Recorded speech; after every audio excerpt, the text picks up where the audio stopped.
there is a massive difference between mindset work and identity work.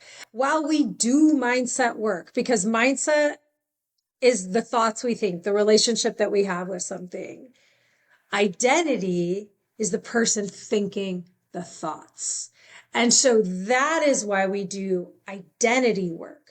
That is why we get to the root in order to shift our mindset and walk into the growth mindset and do that. If we're doing mindset work without identity work, we are putting lipstick on a pig. Right? Like we're not changing the root. Mindset work is affirmations. I could say I'm a millionaire all day long. If in my body, it is not safe to have more than $100 in my bank account, guess who wins? Right? My body wins. My identity wins. Have you noticed lately how many grown-ass women are taking leaps in their lives in ways they've never done before? Maybe giant leaps, maybe baby steps, but they are moving forward. I have a feeling you might be included in that. I'm talking about career changes and family dynamics or taking on new physical or mental or personal challenges. Women are moving toward lives they never really thought were possible. But behind every Instagram perfect image is a woman who has had to face a whole lot of programming and history that has told her repeatedly that she can't, or even more, she shouldn't. Today, we are all about to be reminded what we're made of, thanks to my guest, Mindi Huebner, who spends her days helping high-achieving women rewire how they think about themselves. We are about to take an honest look at the roles that have defined us and the teeny tiny steps we can take today to move toward the women we're becoming. I'm Jackie McDougall, and this is the Grown-Ass Woman's Guide. You're a subconscious, rewiring, and identity expansion expert for high-achieving women. You got to break that down. What the hell does that mean? I love it. Tell me everything. Okay. Subconscious expansion. We do 95% of what we do subconsciously. It runs 95% of us, and consciously we tap into 5%.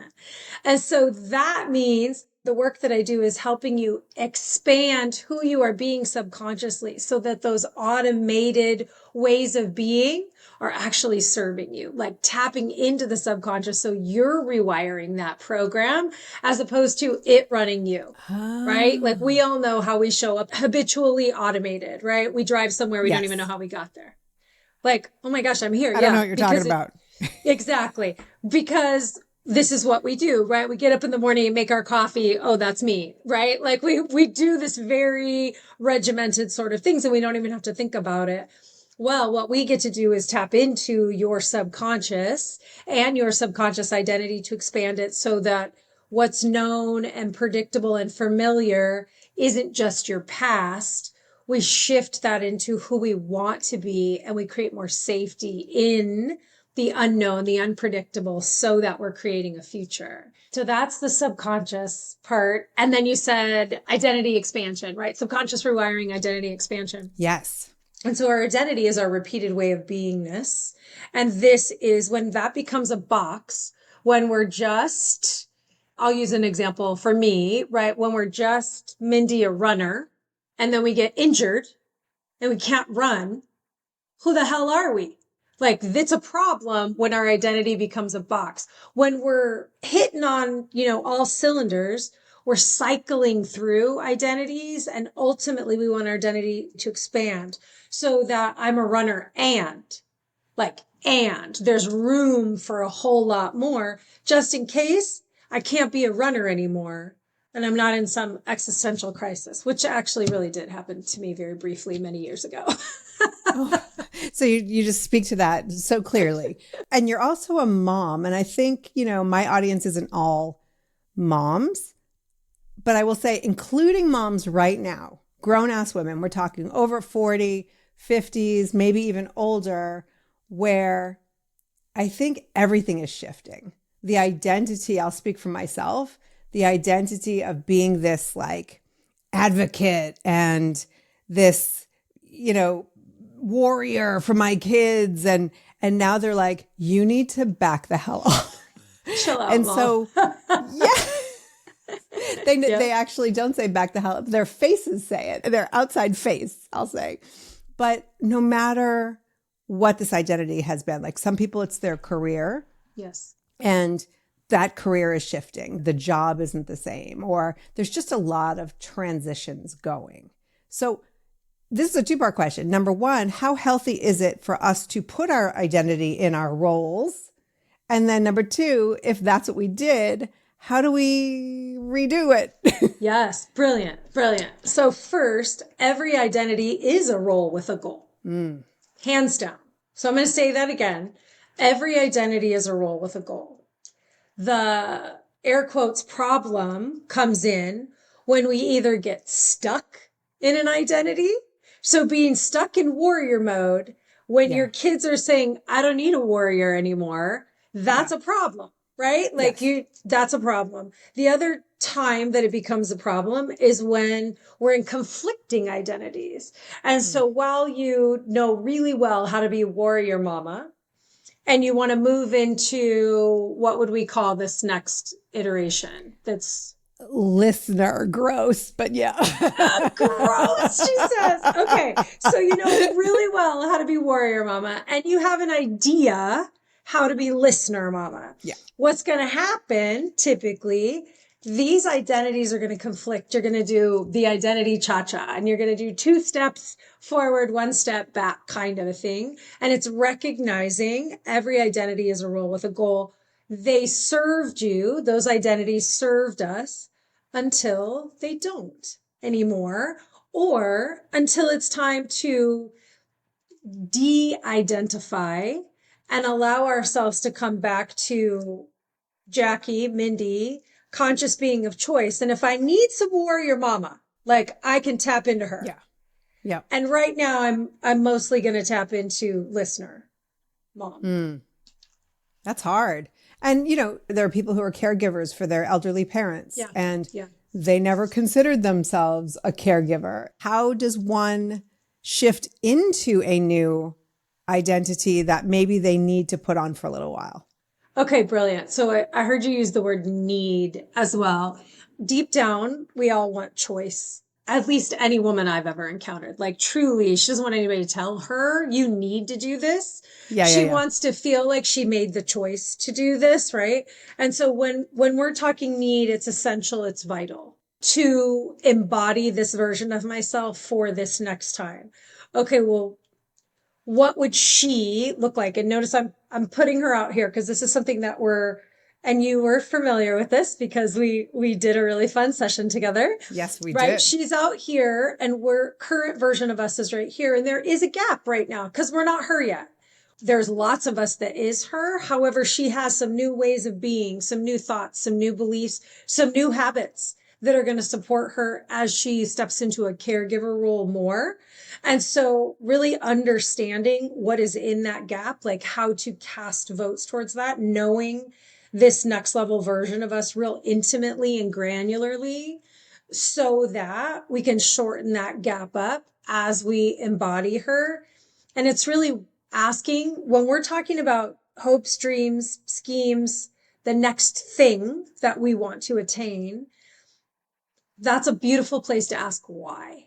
And I'm inviting you to ask why 7 whys deep. Well, why do I want this? Well, because I want to support my parents. Like this is the next role. Well, why? Why is having that important? And what will having that do for you? Why? Why is that going to make a difference? So we go 7 whys deep so we can get really clear on whose goal this is and how we're going to show up in it. Because if it's this is the season I'm in and it's happening. Yeah. Okay, let's get real intimate with this version of me so we can find the joy and the ease in being her in some way, right? Not that it's going to be a party or easy. Yeah. So what's okay, so you've got, this is how my brain works. So you've got 2 different women. One woman is leaving the corporate to become an entrepreneur, and she, you know, really desires to put on this new identity, to embody this new identity, because it's hard when you work in corporate to be like, I'm an entrepreneur. You know, you feel a little bit of that imposter syndrome. Now that's an intentional choice. Yes. Yes. some people are being put into, like, talking about the caregiver role, not Right. necessarily their choice, but something they have to do anyway. Like they Okay. feel that they have to do Yep. anyway. What's the difference in those two women to be able to step into this next part of their lives and this identity when one of them's sort of dragging her heels and kicking and screaming into it? Well, for the one that's dragging her heels and kicking and screaming, has she, and if you're listening, and this is you, right? Have you decided this is the next season for me? Because we can do it hard or we can do it easy. If you've decided it's the next season, then you deserve to support yourself in the next season. So the one thing about identity as well, we don't have to give up everything else. Like when we go into a caregiver role, that doesn't mean that we're not still caregiving for ourselves too. Like those are vital pieces that happen in it. And if you're becoming an entrepreneur, baby, caregive to yourself because this is a Yes. wild ride, right? Wild ride. And it's very easy to over identify with things like being an entrepreneur, being a caregiver to elderly parents to our detriment. And so that's where we get to, okay, if I am this version of her, how is she taking care of herself? Like, do I want to do it the hard way? Do I want to have some more ease in it? I want to have some more ease in it. So what does my schedule look like when I'm being a caregiver? And where is my me time? Because a top-notch caregiver has me time. That's it, hands down, right? They nourish, they sleep, they employ support, whether that's actual paid support or someone else supporting them at their house, someone else doing the laundry, someone, right? Like they look for those ways to access the possibility of being able to support themselves so that they can be a support. Right. And that's a practice. That's a practice. Yeah. Because I think sometimes we look at the tasks, right? Whether it's the career change, the caregiver, like, what do I have to do in front of me? What is, A, B, C, we've got our lists. We've got, maybe it's just me that I don't think identity, like you talk about running, like people are just like, well, this is how much I have to run today in order to run this 5K or this half marathon, whatever it is. Like, how do we, when we've had decades of not really thinking about identity, it's been more of the list. How do you shift into being a person who actually even considers it? And I know working with you is one thing, and we're going to get into that in a little bit because I've done a little dabbling in that. But like, how do you shift from being like the doer to the beer, I guess? Excellent question, because you just hit it on the head. And it is about raising your awareness, number one, to your repeated way of beingness, because who you are being is who's doing the doing. So who am I being as I check off the list? To what end? Like, who is she as she does the laundry and does this and checks off the list and is the doer? Who is she? What are her hopes, dreams, schemes, beliefs? How does she talk to herself? Like you know her really well, even if you've never considered stepping back and saying, oh, this is an identity. Like this is my identity. Cause here's again where it gets expansive. This is my identity. I'm Mindi and I do the things. I check off the lists. Like I also make time for rest and play. And right? Like you are the doer, but who are you being? Like, what are you making that mean in your repeated way of beingness? When we think about identity as well, this is from James Clear and specifically Atomic Habits. We don't want to read one book. We want to be readers. So reading one book is a task we do one time. Being a reader is a repeated way of beingness. This is an identity. There's a huge difference when we want it to serve us, right? Like a repeated way. Sometimes we have a repeated way of beingness that's an identity that we don't want to own. However, it is like it is who we are. And so then we either get to decide, do I want to continue being this version of myself, or would I like to have this version of me pass the baton to the next version of me who does things a little differently, who thinks a little differently? Right. That makes sense. Why is it so easy for us to, because I think about this and it's like identity is not elusive. We do it all the time. Oh, I'm lazy. I'm scattered. We feel something and then we decide that that's who we are. So why is it only with the negative, really? Well, it is and it isn't. And I'm so glad you said that. The words we say after I am are some of the most powerful words in the universe. Here's what happens. We think a thought over and over again. We'll take the first one that you said, a disempowered thought, I'm lazy, right? We think it over and over again. It becomes an I am, a belief statement. This is how powerful you are, everyone. You create habits to prove it to yourself. Yes. Body sensations, emotions, and habits, because you're always winning the game you're playing. And so whatever you're habitually telling yourself and then claiming in your identity, your RAS is going to bring you proof of it, what you anticipate and expect. I'm lazy. Okay, let's prove it to you. Let's prove it to you. Your brain is going to delete, distort, and generalize based on the belief that you're lazy. Okay, you're only going to see proof of that. You win. This also happens in the empowered way. So if you've got a place where you're like, you know what? I am shit hot in this area. like nobody got nothing on me. I'm a great cook, or I'm super organized, or I'm a great party planner, like whatever it is whatever that is, you will also see habits that you prove that to yourself. You win that game. You're literally that powerful that you can rewire and start having more empowered ways of being and casting more empowered votes towards what you want, as opposed to proving yourself right in areas that you don't want to be right in anymore. Right. Like, okay, great, I won. I don't want to win there anymore. Yeah. So you've said it a couple times. What does that mean to cast votes? Yeah. This is me and James Clear on this too. Although I read his Atomic Habits, I don't know how many years ago, and then I do reread it. I have claimed this as my own.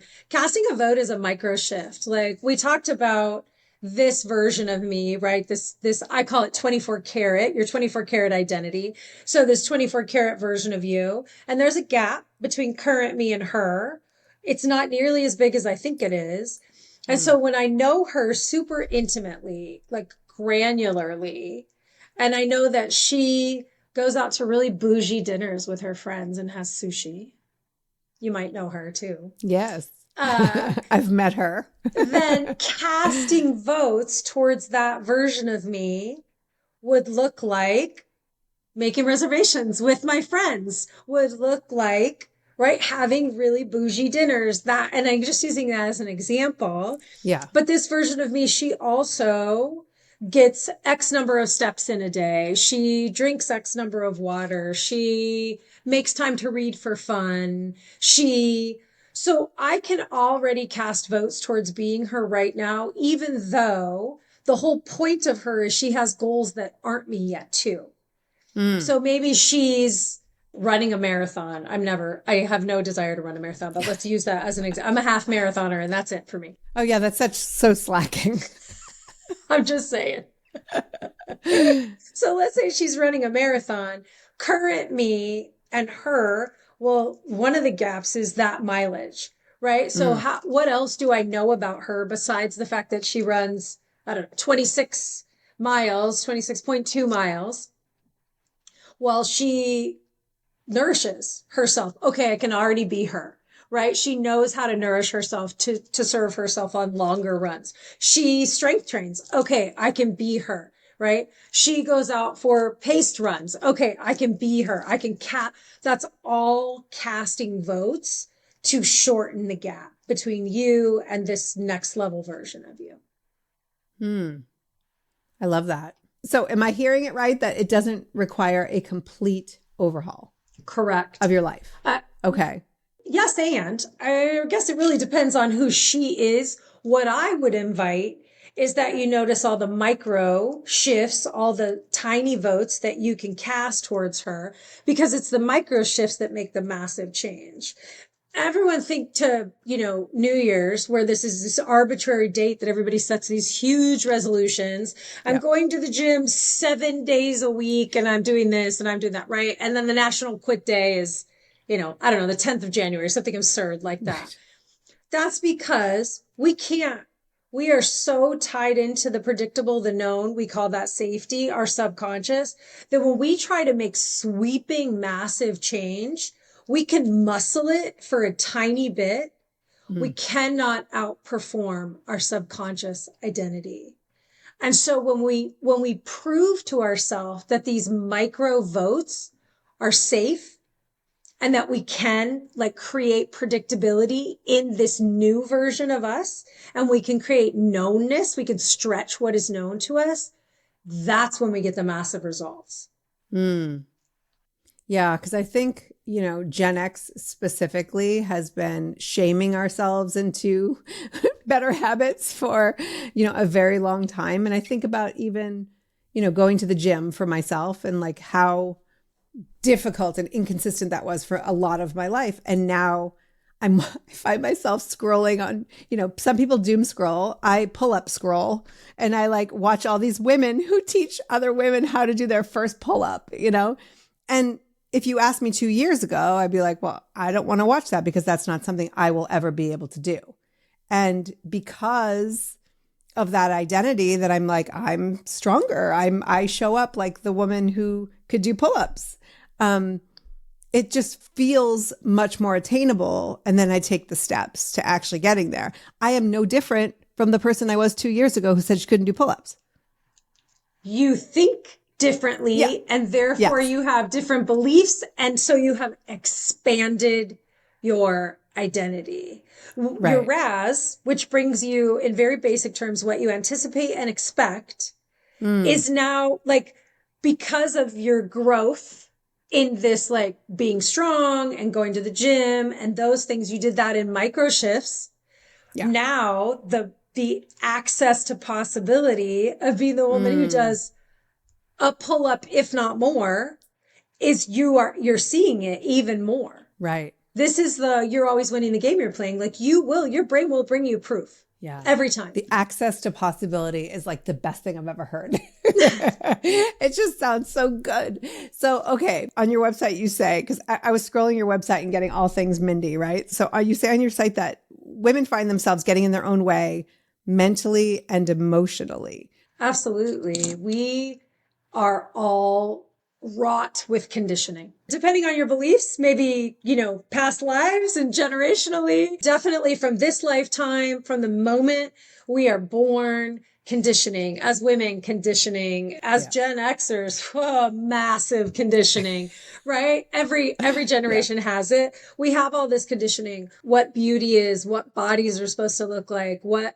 success is, what a good mom is, right? Like all that, what a good partner is, all of those kinds of things. And so the work that I do helps women shed that conditioning, release and rewire those beliefs that have us thinking, well, the only way to be successful is to hustle 24/7.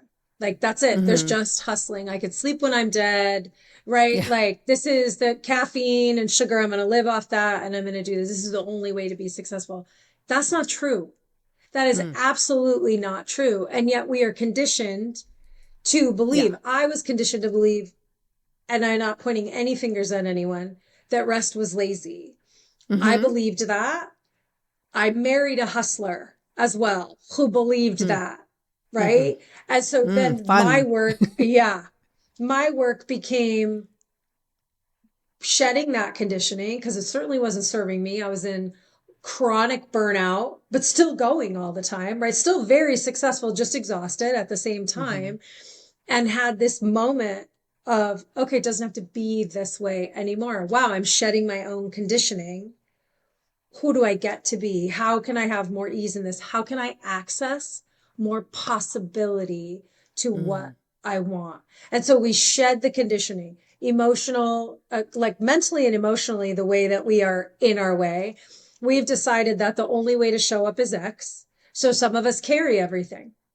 We don't delegate. We don't let anybody help us. Yeah. Some of us are chameleons. We morph so much into what someone else needs. We've outsourced. We don't even know who we are. We don't even Mm. really know what we want anymore because we are so busy doing that for other people. Remember, every identity being a role with a goal, we now know how to be this version of ourselves so well, we don't even have to think about it. That has conditioned us to not be able to see the access to possibility. And so therefore we are in our own way. I'll add to that, though, that there are a lot of people who are still surrounded by those people who helped with the conditioning, whether Mm-hmm. it be Mm-hmm. parents or siblings or neighbors or whatever. So it's all fine and good that we're like, okay, we're going to like re-identify. But what happens when everybody else around you has already decided who you are and they are not budging? Yeah, it's a thing. There was a time in my life where this is just my own personal experience that happened with this. Not everyone's going to come along. Yeah. Not everyone's going to see you. And that doesn't mean anything about you. Honestly, they don't have to be the villain either. Hmm. Things change, right? Like you get to grow. Here's the truth. You are enough. You get to evolve. Like you're perfect right now and you get to evolve. No one's saying you need to be more, Jackie, or anyone listening. No, if someone is, like, quit listening to them. Like you are enough. You get to evolve. If this is something that you're choosing to do, because you deserve it. You deserve to experience shedding the conditioning, the things that aren't true, the success, the meanings of success that don't actually belong to you. Many, many years ago, I decided to quit drinking alcohol. And I lost a lot of friends because I didn't run in those circles anymore. And I didn't make it mean anything about them. At first, I tried to stay in those circles, but it weirded them out, right? Like, just have one drink. Like, what's the big deal? It's not. So stop, right? Like, it's not a big deal to me. I don't know why it's a big deal to you. I'm not making it mean anything about you that you drink. Like, don't make it mean anything about me that I don't. Like, we all get to Right. make the choice. And so that choice, like, was pruning. I pruned in my life then Yeah. Yeah. by Yeah. choice, right? And I'm happier for it. And not that I don't, like, I have fond memories of, I mean, I also am Gen X, so also have fond memories of being drunk in a cornfield. But that was a long time ago. Yes, with no social media, no cameras. Like if someone took a picture, No evidence. yeah, they'd have to take days to develop the pictures, and nobody wants to pay for that. So it's all good. But what would you say when? Because sometimes when we start to make those changes, like you did, I also stopped drinking 4.5 years ago. That's just one of many examples where you decide like I'm no longer going to do A, B, and C, but the person that you used to do A, B, and C with Mm-hmm. is like, I feel abandoned and that you're judging me Mm-hmm. for doing Mm-hmm. A, B, and C, which I know we can't control other people. Right. What do you do? Like physically, does one do? Yeah. Yeah. You make a choice and experience the choice and then make another choice. And so You make you it get sound to so easy, you Mindy. get to, well, when you experience a choice though, and you Yeah. start small with the experiencing the choice. So you're not abandoning anyone. You're making choices for you. Do you want to be in a relationship with someone who isn't all for you growing? Like that's what you get to ask yourself. Again, they don't Yeah. have to be the villain. Yeah. How do you get to be a woman who finishes well? Is the question that Mm, you get to ask yourself.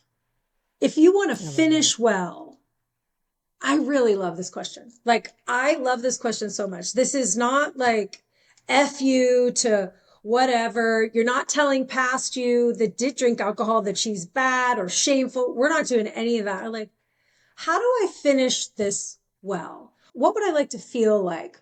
What would I like to look like? What would I like to say? How would I like the other person to experience me finishing well? And I think this is where that whole, like, they don't have to be the villain comes in. Some things end and they get to end well. They get to just end because that's the cycle of life. So start somewhere else, making a choice, experiencing a choice, and making another choice based on the data that you gathered from the experience. And ask yourself, okay, do I want to see what it feels like to make the choice over here? Do I want to let people in on what I'm doing? And again, I don't see those people anymore. It's okay that we don't run in the same circles anymore. Yeah. I think that's, in friendships, breakups happen and sometimes quiet quitting and the whole thing. And, but also I think with siblings or other people who are very close in your life, when you go to make those changes, do you have any tips for the conversation or like something that someone can say to another person so that you're not burning it all down? Because I am like let's burn it down, but you're a good influence on me because you're like, it's no one's fault. You make new choices. You're the voice of reason. You're like on my shoulder here. So how do you move into that and communicate with maybe somebody who's not on board without burning it all down? Yeah. So first, I say this to my clients too, when I say like, nobody has to be the villain, but I'm here to ride at dawn. Like, if we want them to be the villain, they can be the villain. That's fine. Like, it's about what gets to serve you, right? Like, Yeah. and I Yeah. Yeah. have Yeah. found in my experience, making people less of a villain, unless they really are Mm, the villain, serves me, like allows me more space, more access to possibility. that's awesome. The other piece would really be, I love this tool. First of all, mentally rehearsing what's the outcome that you want. So what's the first thing? Do you want to start a conversation with someone about a new thing that you're going to be doing, that you're making choices for you and you're really excited about them and they're going to allow XYZ in your life? And right, like you're like, this is a new journey that you're on and you'd love support on the journey. You'd love this person continuing to cheer you on like they always have, like pull up places where you Mm, do still, right, yeah. have been supported by them. And this is all about me. Right, like this is a choice that Yeah. I'm making for me. I'd love for you to come along in this choice, but using mental rehearsal, which means diving into a swimming pool of this outcome that you want. So if the outcome is having the first conversation of it, then see yourself at the end of the conversation. This is the well-formed outcome. And you're like, I did it. Like that's the outcome, that you just did it. I did it. I advocated for myself. I said, here's what I'm doing and I'm really excited about it. And I just wanted to share it with you. Like, Yeah. here's what I'm doing. I'm That's really excited so, about it. so grown ass, Mindy, because I feel like saying to the person listening, you should absolutely follow Mindy's advice. And if you don't, I'll ride at dawn with you. Yeah, I got to work on that. I'm going to spend a little more time around you. You get to Speak. though. You Yeah. get to be the woman who like Yeah. evolves. I'm still Yeah. riding at dawn. I'm still throwing Yeah. down. I'm Yeah. still sending, Yeah. scathing memes to my besties. Like that, all these things are happening. I am a woman of a certain Both can rage. be true. So speaking of my experience, I bring this up because we had a session together and you were helping me tap into my 24 karat Jackie. And I wonder if other people relate to this because part of me is like, oh, Mindy, I'm there. I've got this. Like I've done so much work on myself. I've done. And then I don't know if it's ADHD. I don't know if it's exhaustion. I don't know what it is, but I'm like part-time 24 karat because I'll be like, I'm just released a book. Look at me. I'm a person who releases a book. Oh my God, it sucks. They'll hate it. Like where I'm like, shut up. And then suddenly, I mean, I joke, but I'm going to be like really real here. I can go from like, I know exactly who I am. I know what I'm capable of. I am stepping into this identity. And then something hits and it's hard to take a phone call or return a text, or I won't say get out of bed because I do it anyway, but like not hide in my office and play whatever the crossword. It's like I can only get there for so long and then I crash and burn. And Okay. is that common? Am I? Let's Yeah. talk about it. Let's talk about it and help me come back. Cause you said a couple things. So help me come back to that because Okay. perimenopause, like, Oh, you're welcome here. You're the good. first, let's say, as long as we are not talking about any sort of medical things going on, like if we are in perimenopause, seeing a doctor for that, HRT or not, whatever, side of the line you're on there, like that, like, and or real diagnoses of, you Yes, said getting out mental of bed, like health and all that. depression. Yeah. Yes, yes, yes, yes. Putting that, like Yes. we are not, None of that. not talking Yes. about that. Yes. Okay, brilliant. First of all, knowing how to cast votes. So what I heard you say was conflicting identities. Yeah. So you're doing this, and this is exhausting. I'm like leaning in for everyone. It's actually more exhausting to pull back to past you and keep pulling her forward than it is to be the next version of you. Wait, I have to sit with that for a second. Say that again. It's more exhausting to pull back old you, things that you've shed, but we keep like, oh, I don't know, I think I'll put this coat back on for a little while, right? Kind of thing, Yep. hiding, doing those kinds of things. It is more exhausting to keep going back and dragging that forward than it is to cast votes towards this version of yourself. And the story of, well, I'm only part-time her, that is allowing you to then be like, see, I need to keep dragging this to prove that I'm only part-time her. Instead, what if it's not that you're part-time her, it's that you're closing the gap. You're casting the votes. Because if you're part-time her, that means you're fully embodied to her. And the other time is where there's space to cast the votes towards her. That's the access to possibility. So it's awareness, ownership, and alignment.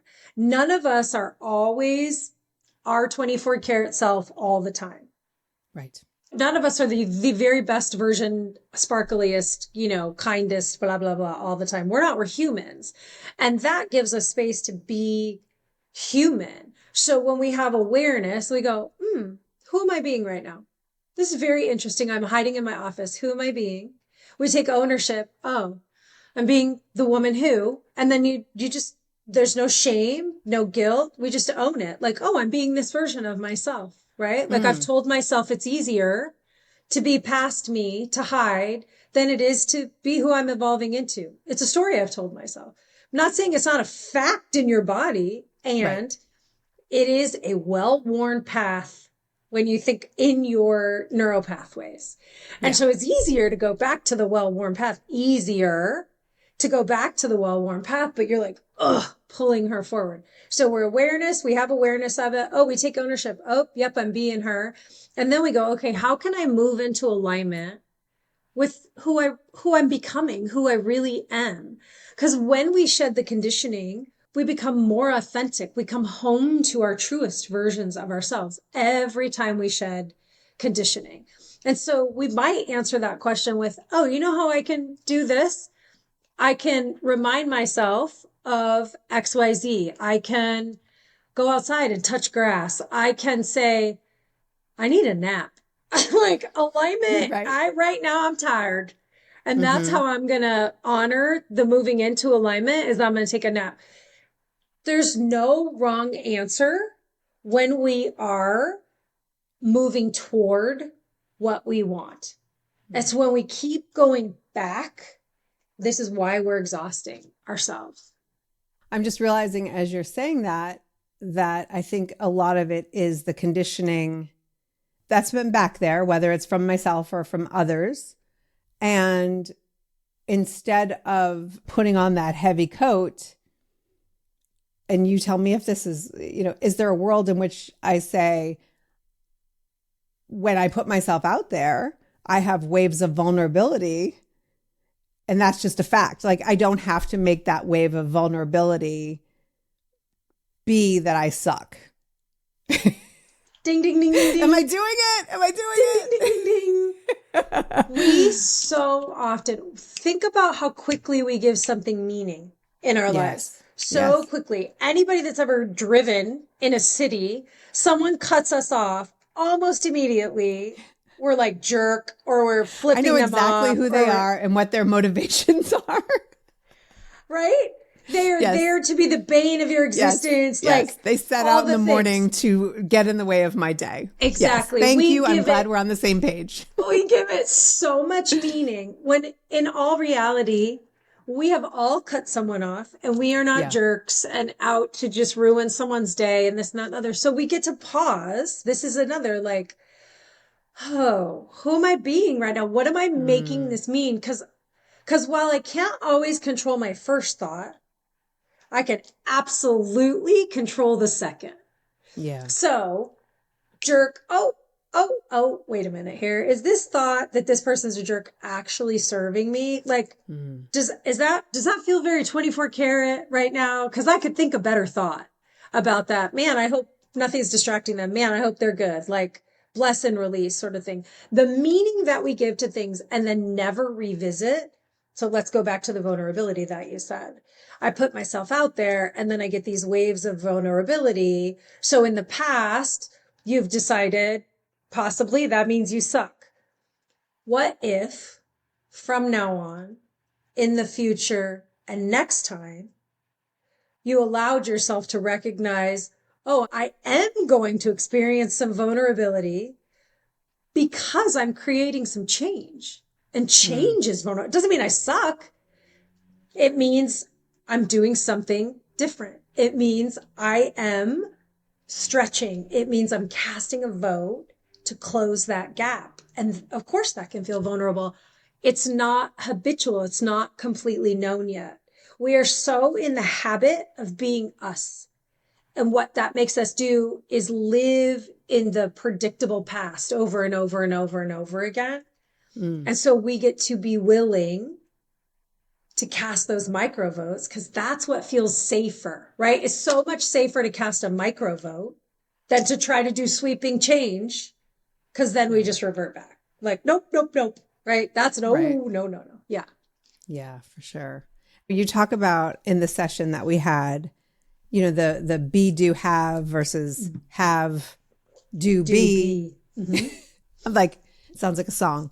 Can you talk about that a little bit? Yes. So the world typically, in my experience, and everyone will recognize this, the world gets it backwards. Have, do, be is how the world operates. Well, once I Mm-hmm. have the relationship, the bank account, the body, the book deal, the this, once I have it, then I'll do the things Yes. that version of me does. Then I'll be the person with the relationship, the body, the bank account, the book, Right. the best Right. selling Right. author, right? Are you saying that's No, wrong? I'm saying it doesn't work. Yeah. Because then we're never being Yeah. how are we casting votes towards being that person? Yeah. Instead, if we flip that around and we look at be, do, have, which also can be translated into act as if, Mm. right? If we're being the best-selling author, right? If we're Mm-hmm. embodying our best-selling author self, then we're doing the things that a best-selling author would do. She'd write the damn book, first of all, Yeah. right? Yeah. And Yeah. then Yeah. she'd put it out. And then she'd like, what are all the things that a best-selling author would do? And then guess what we're going to have? The experience of a best-selling author, right? We're going to Right. be experiencing what that version of ourselves would be experiencing without already being the best-selling author. That's the Mm. magic in it. We're embodying the identity of this version of ourselves. We're acting as if right now. So what are some things? Because here's where people are like, meh, meh, meh, right? Like, well, when I'm a best-selling author, then I'm going to buy, this is not, bags are not my thing, but let's say a Prada bag or a Hermes bag or Mm. something like that. Yeah. Okay. Well, what if I can't afford that yet? Okay, great. What can you afford? Can you go into the store? Can you put it on your arm and walk around? Can you smell the leather? There's plenty that you can do Mm. that will allow you to close that gap. You'll know what it feels like in your hands. You'll know what it, when you open it up and imagine your things inside it. Like all of that closes that gap. takes out some of that unknown. So even if you're not a Interesting. millionaire yet, right? Or even if you Yeah. don't have the, your ideal healthy body yet, you can still act like her. You can still treat your body like it's the ideal healthy body. You can still get the sleep that your body would get. You can still, right, dress in a way that makes you feel fabulous. You can still all those things while you're casting votes and Right. evolving more into that version of yourself. Interesting. So how would you say this is similar or different to like a fake it till you make it kind of thing? Yeah. The difference is the diving into a swimming pool to get your subconscious aligned with your conscious, because fake it till you make it is also akin to muscling your way. And that's not identity. That energy is going to run out. We cannot outperform our subconscious identity. We can't out hustle our limiting beliefs. And if we're faking it, we've got disbelief in there, right? So we're not faking anything. We are acting as if to shorten Right. the gap between this. Because think about, again, if we were running a race or building a house or planning a wedding, like anything that has a very outcome based thing to it. Okay, well, we don't have the built house yet, but we're not faking that we're like buying the 2x4s and hiring the Right. contractors and designing it. We're acting as if we are Right. casting votes towards being the person who has the house, the finished house. It's the same thing. And when we dive into a swimming pool of it, this is my immersion method, right? See it, hear it, feel it, taste it. What are you going to feel internally, externally? Like, what am I going to be saying to myself? What's the experience going to be like when we can feel it? Your subconscious thinks in pictures and sounds and feelings. Now you've got your subconscious in alignment with your conscious goal to do whatever that thing is, to have the book launch, to like get stronger, do pull-ups, drink water, whatever that is. What's it going to feel like? Okay, perfect example. 24 karat me drinks at least 8 ounce glasses of water a day. And if current me, like she drinks some water, okay, well, what's it going to feel like when I'm holding the glass in my hand? And what kind of glass am I going to drink out of? Like, how am I going to make it more Okay. fun to me? And how will I know? Like, am I going to drink a glass in the morning right away? Like, oh, well, then I see myself standing at the kitchen sink, looking at my little plants, telling them to have a good day, drinking a glass of water. Check, 1 8 ounce glass of water, done, right? Like, this is the immersion method. This is fully embodying so that our conscious and our subconscious are in alignment with each other. So they're not fighting each other. Yeah. And so when the day ends, let's just say there was a day you didn't get to your 8 glasses of water. How does Mindi address herself Love it. when you didn't necessarily step into that identity that day? Okay. The first question is the awareness. Did I cast any votes? Did I have any water? Okay. If the answer is no, okay. Well, I have the awareness. I did not cast any votes towards being the hydrated queen that I am, right? And so then the second one is ownership. Yep. I was dehydrated, right? And then the third one is alignment. Okay. What could I do to allow myself a tiny little 1 degree alignment with that? The first thing that I'm not going to do is shame or guilt or should all over myself. We are not here for that. We get to say from now on, in the future, next time. Next time, I could set myself up a little better. Maybe I could put 3 glasses of water on the counter filled already so that when I walk in the kitchen, I'm like, oh yeah, water. It's time. Okay. Take a drink. Like, Yeah. how can I set myself up for success? How can I create more ease, more access to possibility? Maybe I'm like, if you've seen the movie Signs, with the glasses of water all over the house, right? Maybe I've got a glass of water in every room. So every time I walk into a room, I'm like, oh yeah, okay, why don't you take a drink? Like, look how easy Yeah, but it you is to mentioned be hydrated. perimenopause. How are you not like, why is there water everywhere? You're like, I don't know who left this water. And then you get into a fight with your husband because you're like, why are you leaving water, glasses of water all over the house? Okay, I'm just true saying there might be story. someone out there. True story. I started leaving cabinet doors open. Oh, And my husband's like walking behind me, like, why are you leaving these cabinet doors open? Because I have never, I'm like, oh my, when I'm home alone, I'll walk down into the yeah. kitchen. I'm like, oh my God, all these cabinet doors are open. We've been robbed. Yeah, I do love the blending of the integration of all of this very positive, very nurturing way to treat ourselves through this identity work.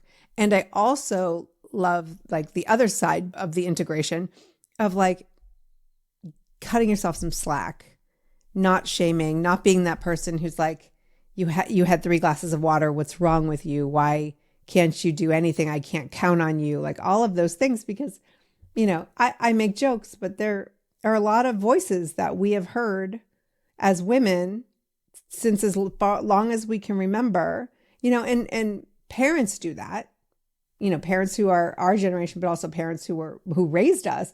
Identity is put on human beings. And that, not to your point, like there's no villain. Nobody did it to harm another person, but it still can cause a whole lot of work to be undone, which to your point too, is maybe we're not undoing the work. We're just starting from here. Exactly.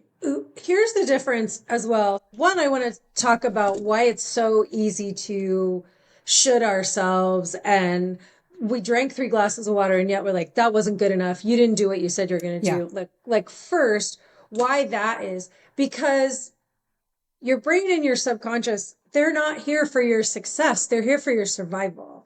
Your brain is like, this is going to show my age, Teflon for positivity and Velcro for negativity. It is always assessing the threats, right? Like that's how it is. So you are retraining it every time you cast a vote, every time you say, you did 3 today. That was amazing. Like, let's do it again tomorrow. And let's see if we Yeah. can't get another one. Like every time you positively reinforce yourself, you sit and celebrate who you were being and how that was towards your goal, not what you didn't do, what you did do towards it.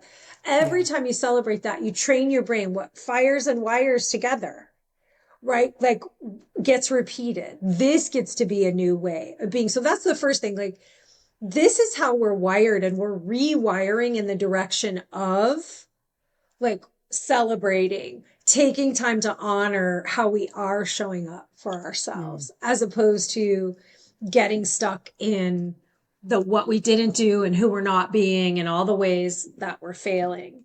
I think the other piece I wanted to say there, negative self-talk is the root of self-sabotage. This is the number one insidious way that we self-sabotage ourselves, and all the other forms of self-sabotage come from that.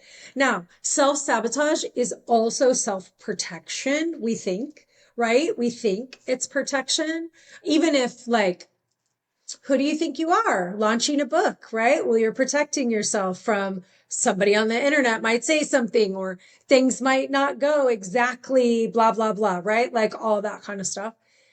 That is the number one form of self-sabotage. And therefore, then we prove to ourselves, right? The negative self-talk is where we get to start being kinder to ourselves. That is the very first place I would start. If you're like, okay, all this is fine and dandy, and right, that inner conversation is what derails me every time.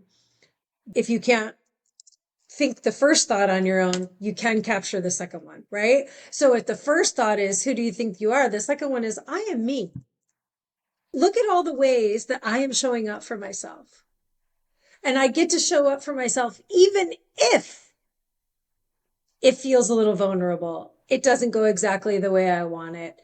Blah, blah, blah. Fill in the blank here kind of things. So really learning how to, without shame or guilt, I'm going to use the word manage, even though there's a better word, start to redirect that negative self-talk into at least neutral.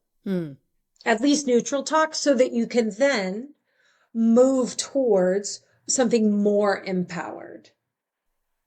Love that. I'm having a bit of an aha moment right now because the house manual that I just released is not me saying I figured out my house. It was me saying I need a tool to help me not feel so clueless in my home. And so I just made a bunch of them so you can also have this tool, because I historically have not been a person who is in the know. Like, my husband will handle that. Because I handle a lot. So some of the house stuff, I just like, I don't want to do it. But nobody's coming to save us. And so if I could create a guide for myself so that I can write these things down, because I don't know if this happens to you, but I'll research something, I'll learn something, or maybe I hire a plumber and he does such a great job. And then I put the receipt somewhere and file it away. And then in 6 months, I need a plumber. And back then I was like, I should write it down. And I go, no, I'll remember it. That's the biggest lie one woman, grown ass woman can say to herself is, I'll remember it. And so for me, it's like, no, you don't have to remember it. I'm creating this guide for myself so that you can write down who that was. And then the other plumber who came that you didn't like so much, he's also written down in the section of not hire again. I was going to say, not him. Yes, exactly. But there's a version of myself who would confuse the two and end up getting the wrong one again, instead of just writing it down. Like, and anybody, you know what? You could write it on a napkin. You don't need the book, but I highly recommend it. But it was not, again, like, now I'm becoming the woman who, or, I'm casting votes in being that woman who knows what's going on in her house. So that's the difference for what, like, the things that I do with the Grown Ass Woman's Guide. Yes. Is that if I need the help and I talk to other women and they also need the help, like, I create tools so that we can all get the help, not because I'm like, I could fix my house. Not only are you setting yourself up for success, you are giving access to the possibility for other women to set themselves up for success through your tools. Yes. And this is how we have more access to possibility. Every vote we cast towards setting ourselves up for success, every way that we create more ease, because this book, Creating Massive Ease, it's all in one place, right? Yeah, that's the goal. We don't have to remember it. Right. So much ease in that gives us all kinds of free space up here for a million other things. All the other ways we want to cast votes towards all the other things that we want to do in our life. Setting ourselves up for success like that. Massive, massive. So bravo. Yeah. Thank you. And thank you for helping me look at it in a way that I'm like, I'm not putting it out there where it's like, I'm the expert. I call myself the anti-expert because I'm just curious, man. And I just want tools to make life better. So thank you. If you are ready to cast votes toward your 24-karat self, Mindi has graciously opened up spots for the Grown Ass Woman's Guide listeners. It's a 90-minute identity session built around one question. What is actually blocking you from casting votes toward the life you want? If you're interested, check out the show notes for the link or visit grownasswoman.guide/Mindi. That's grownasswoman.guide/MINDI. What is one thing a woman could do today? Like right now, she hasn't worked with you. She wants some relief. She wants to move forward. She wants to step into her 24-karat self before this episode is even over. What can she do to cast a vote toward who she's becoming? Yeah. I love the question, who am I being and who do I want to be? You're immediately going to see a gap. We're here for the gap. We love the gap because that means we get to cast votes. We get to embody her. We get to make a choice and experience the choice, right? The gap is not a bad thing. The gap shows us we're evolving, like that we get to evolve. Yeah, exactly. So who am I being and who do I get to be? And if there was a second thing they are going to do, it would be to make from now on, in the future, and next time their new best friend phrases. Get rid of I should have, any of that from now on, in the future, next time. That, again, access to possibility. Yes. My favorite new term.